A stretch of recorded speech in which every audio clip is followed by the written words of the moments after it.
நிறைய பேர் கேட்ட ஒரு வீடியோ டிஷ்வாஷர், அதாவது நம்ம வீட்டு பாத்திரம் வளர்க்குற மிஷின் எப்படி வேலை செய்யுதுன்னு. இங்கே பாருங்கள், நேற்று ப்ரௌனி பண்ணேன்.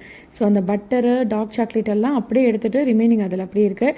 ஸோ இதை அப்படியே நான் அதில் வைக்கிறேன். கழுவ கூட கிடையாது, அப்படியே வச்சிடலாம். ஸோ அதுக்கப்புறம் பார்த்தீங்கன்னா இந்த மாதிரி ஒரு மோசமான நிலை வர அடுப்பில் வெங்காயம் தக்காளி வச்சுட்டு அப்படியே மறந்துட்டு ஃபோன் பேச போயிட்டேன். இதை பார்த்தீங்கன்னா இந்த நிலைக்கு ஆளாயிடுச்சு. சரி, இதையும் கழுவலாம் இல்லைங்க. ஸோ அப்படியே தூக்கி அதில் எப்போவுமே டிஷ்வாஷரில் வைக்கும்போது கவுத்து தான் வைக்கணும். ஒரு பாத்திரத்து மேலே இன்னொரு பாத்திரம் வைக்கக்கூடாது. இந்த பார்த்திங்கன்னா எண்ணெய் படிஞ்ச தட்டு. ஸோ இது எல்லாமே நான் வைக்கிறேன். அண்ட் இதில் என்னென்ன மாதிரி பாத்திரங்கள் வைக்கலாம் அப்படின்னா, நல்ல குவாலிட்டியான பிளாஸ்டிக் வைக்கலாம், கிளாஸ் வைக்கலாம்.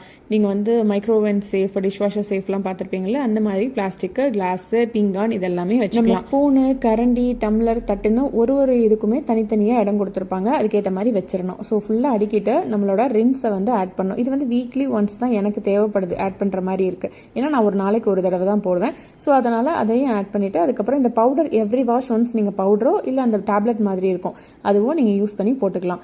இது வந்து ஸ்டீமரோட சேர்த்து வாங்கியிருக்கேன். நான் வாங்கியிருக்கிறது வந்து எல்ஜிங்க. ஃபஸ்ட்டு நார்மல் தண்ணியில் வாஷ் பண்ணிவிட்டு அப்புறம் ஸ்டீம் பண்ணி பாத்திரத்தை சூடாக்கி அதுக்கப்புறம் ஃபோர்ஸான தண்ணி அதில் அடிக்கும்போது என்னாகும் அப்படின்னா, நம்ம அடிப்பிடிச்ச கரையெல்லாம் ஆட்டோமேட்டிக்காக அதிலேருந்து போயிடும்.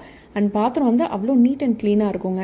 அண்ட் நீங்கள் எடுக்கும்போது பார்த்தீங்க அப்படின்னா அப்படியே சூட இருக்கும் பாத்திரம். அப்படியே டேரெக்டாக எடுத்து அடுப்பில் வச்சிடலாம் அப்படிங்கிற மாதிரி இருக்கும். ஒரு சொட்டு தண்ணி கூட அதில் இருக்காது. இதுலேயே நிறைய ஆப்ஷன் இருக்குங்க. நம்ம வந்து தண்ணி கம்மியாக யூஸ் பண்ணிக்கலாம், கரண்ட் கம்மியாக யூஸ் பண்ணிக்கலாம். ஸோ இந்த மாதிரிலாம் இருக்குது. ஸோ இப்போ 1.25 மணி நேரம் ஆயிடுச்சு. இப்போ திறந்து பார்த்தோன்னா மூஞ்சில் ஆவி அடிக்கும். அந்த அளவுக்கு சூடாக இருக்கும்.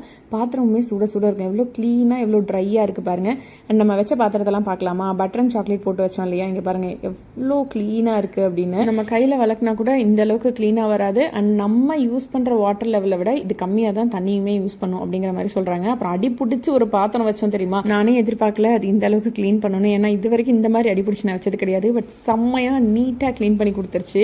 அதுக்கப்புறம் இந்த மாதிரி டஸ்ட் எல்லாம் அடியில் ஸ்டோர் ஆகும். அதெல்லாம் எடுத்து நான் வந்து ஒரு 2 days or 3 days ஒன்ஸ் இந்த மாதிரி எடுத்து கழுவி எடுத்து வச்சிருவேன். பர்சனலாக சொல்லணும்னா எனக்கு ரொம்ப யூஸ்ஃபுல்லாக இருக்குது. ஏன்னா என்னால் 1 hour நின்று பாத்திரம் வளர்க்க முடியாது. ஸோ எனக்கு ரொம்ப ஹெல்ப்ஃபுல்லாக இருக்குது. இதை பற்றி வேறு ஏதாவது உங்களுக்கு டவுட் இருக்குது அப்படின்னா கமெண்ட் பண்ணுங்கள், டிஎம் பண்ணுங்கள். ஃபியூச்சரில் இன்னொரு வீடியோ கூட நாளைக்கு மறுபடியும் மீட் பண்ணுறேன். மறக்காம ஐடியா மட்டும் ஃபாலோ பண்ணி வச்சுக்கிறீங்களா? ஓகே, பாய்.